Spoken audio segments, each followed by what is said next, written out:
Ito malupit na pananakot, pagbabanta. Maniningil ng utang yung OLA agent. Kasama yung PNP chief. So, di ba? Mga general ng ating ahensya ng kapulisan sasamahan yung OLA agent para maningil lang ng pautang. Eh di wow, ganyan kayo katindi, no? So, pero bago natin simulan yung ating nakitang post na ito, maglalambing ako sa inyo. Paki-follow po at paki-suportahan po ang aking mga social media account, ang Facebook, TikTok at ang aking YouTube channel. At kung nakatulong sa inyong video ito, malaking tulong din po ang inyong pag-like, malaking tulong din po ang pag-share, at para updated po kayo sa mga videos about sa usapang online lending apps, ay pakihit lang po yung notification bell sa aking mga social media. At disclaimer, hindi po ako nanghihikayat na mangutang kayo ng mangutang dito sa mga online loan apps, at ako po ay nagre-review lamang at sumisilip kung ano ang proseso ng kanilang pagpapautang at ang proseso ng kanilang paniningil para magkaroon ako sa inyo ng tamang share deal experience at tamang expectations kung ano yung kanilang cooperation systems. Okay? Ito po yung post na nakita ko at sinave ko sa aking cellphone. Yung post galing sa mga OLA Victims Community Facebook pages o groups. We have already finalized your information to file a legal complaint. And we also request a schedule of municipal hearing by tomorrow at exactly 10 a.m. Expect our legal team and NBI official with the participation of PNP Director General Jose Melencio Nartates Jr. along with Lieutenant General Bernard Banak anytime to your house or office address. Ang lupit nyo, di ba? Biruin mo, ginawa ninyo maniningil ng pautang, mga general ng PNP.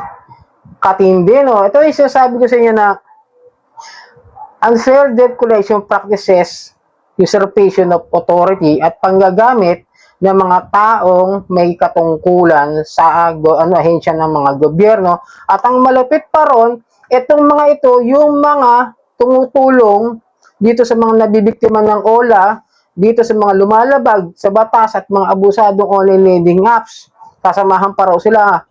Eh kayo nga, hindi nga kayo makaharap doon sa nagkautang sa inyo para singilin, pupunta pa kayo ng PNP. Ba, matindi, no? Meron na pala ngayon na na sinugundahan ng tulong ng ahensya ng gobyerno, tapos sasamahan lang para makasingil ng utang. At malupit doon, no? Baka yung utang nung borrower 1,000. Tapos ang dinisburse 600 kasi 40% ang processing fee. Tapos babayaran yung 70 is 1,000 plus. Ba? Tapos gagamitin mo general. Di ba? Dalawang general yan, no? Dalawang naging PNP chief. Alam ko, pagkakaalam ko kasi ito yung dalawang magkasunod na naging PNP chief yung mga nakaraan, no? Ito lang masabi ko, no? Kapag kayo nakaka-receive ng mga ganyan, mga kadyan, kahit sabihin nilang, kasama ko si Lord, maniningil kami sa iyo. Eh, ang problema kasi dito sa mga online lending apps na mga collector agent, mga agent ng OLA, no?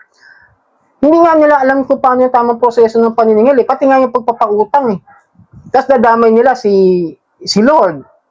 Baka si Presidente, damay na rin nila. Yung Supreme Court, ang dami na nga ginaya, dami nang ginamit ng mga kung sino-sino dyan ng mga Poncio Pilato, even the PAOK.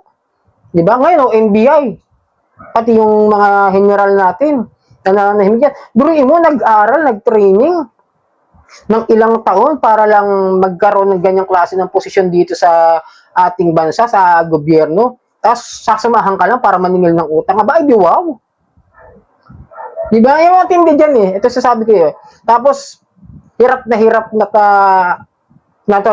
ang daling, ang tagal maribok, ang daling ibalik. Yun pa yung question ko lang, no? Biruin mo, mariribok. Gagamitin yung mga ganyang klase ng mga pananakot, mga unfair debt collection practices, may criminal liabilities. Pagkatapos, after a year, minsan wala pang 1 taon, malilift up na yung revocation ng maraming complaint.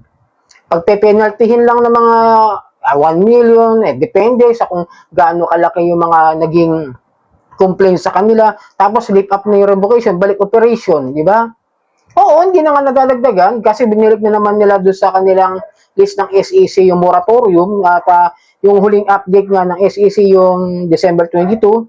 Yung mga nare-revoke, nakabalik na, ang dami po nakabalik. isa-isahin ko ulit sa inyo sa susunod na mga videos natin. Bukod doon sa high fee na na-raid yung sa credit cash at sa peso wallet, no? Na-rebook din yun. Na-raid, na-rebook. Tapos ngayon, yung high fee na, ano rin, yung tag doon, meron pang ilang OLA na na-raid at na-rebook din. At nakabalik. Na-lift up na rin po. Yung dating 108 na pinababawasan sa Senate noon, yung unang hearing ng Senado, na dapat nga mabawasan pa ngayon, na ibabalik na lang yung mga nare-revoke. Tapos nababalik yung mga nagkakaroon ng cease and desist order, di ba? Kaya hindi na ako magtataka kung mas lalong dadami yan. Kasi magiging ang kalakaran yan, yung mga nare-revoke lang ang ibabalik. Kung sasabihin bago, I'm not sure kung ano. Kasi may ilan na mga nakabalik na, yun ang gagawin siguro style. Baka by this year, hula ko lang, makabalik na si Digido, makabalik na yung mga nakaraang na revoke din na ilan lang, no? Halos lahat nakabalik na. And then, gagamitin na naman itong panakot. Tapos parang wala lang criminal liabilities. Ayun, okay na ulit. Balik sa operation, balik sa harassment, balik sa pagpapautang kahit mali. Nilabag na Truth in Lending Act. Di ba?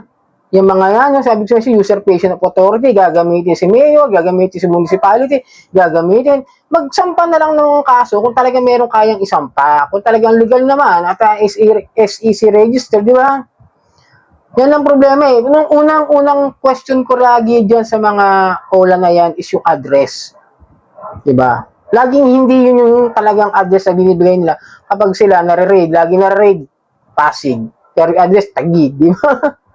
Noon pa lang, nagkakaroon na tayo ng expectation na alam na natin mayroon ng kagad na maling ginagawa.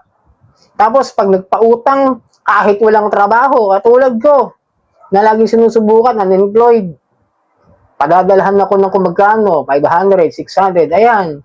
O, di ba? Tapos, after yung 7 days nila, 6 days ang bilang, 5 days pa lang, may harassment ka na eh. O, yung pang 40 pa lang, sasabi na, magbayad ka ng ganito, pero pagdating ng 5 to 6 day, ayan na. Paiiyakin ka na kung ikaw ay medyo mahina ang kalooban. Pagka mga ganyang klase ng mga messages, tandaan nyo ha, kapag galing sa mga text messages or email yan, even though may pangalan na binanggit, may court na binabanggit, huwag kayong basta-basta nagpapaniwala. Huwag agad-agad uusok ang tumbong nyo sa takot. Pero although alam ko, naiintindihan ko, hindi lahat ng tao kagaya ko, o kagaya ng ibang tao dyan na malakas na yung loob, o kaya ng harapin yung mga harassment nila. May mga tao talaga na mahihina loob na hindi kaya. Yung mga ganyan, is mas mabuti makakatulong sa inyo. Lumapit na lamang po kayo sa mga malapit na mga PNP Anti-Cybercrime o NBI Anti-Cybercrime. And then report this kind of harassment na ginagamit yung kanilang hepe ng mga PNP o ng mga NBI, di ba? Yun lang po yung mapapayo ko sa inyo. Huwag kayong natatakot sa mga ganyang klaseng harassment. Walang pupuntang pulisan nyo. Maliban na lamang kung kayo ay napatunayan may ginawang panloloko kagaya ng estafa, swindling o yung sa cheque, yung talbog na cheque pagka ginamit nyo. Lalabas kasi sa mga criminal liabilities. Pero kung utang lang rin lang po, huwag kayong matakot. Wala mo nakukulong sa utang. Pero paalala ko lang, yung utang ay utang pa rin po. Okay, so sana nakatulong video ito. Muli, maglalambing ako sa inyo na paki-follow po ang aking mga social media account ng Facebook, TikTok at ang aking YouTube channel. Maraming pong salamat sa ulitin.